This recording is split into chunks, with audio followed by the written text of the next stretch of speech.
Hi guys, so nag-get ready with me na. Hindi, nag-get ready with me. Parang madali ang video lang to kasi hala, alas 12 na bading? Ha? Oo, bading, alas 12 na.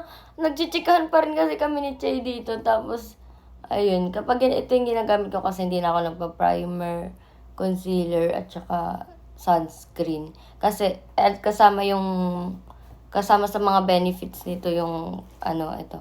Ganda to. Gusto ko yan. O, diba? Ganito yung kay Jo Marie, diba? Oo nga, ang ganda. Tapos, may brush na rin siya, ganyan. O, diba? Ang ganda. O, diba? Iba-brush mo na lang siyang ganyan. Tapos, kasi ang atake ko ngayon, ayoko mag-makeup na sobra-sobra, kaya dapat simple lang.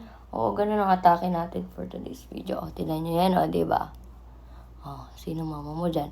Hindi mo na kailangan mag-concealer kapag ito yung, ito yung gamit mo. O, diba? Tapos, ang satisfying pa niyang gamit.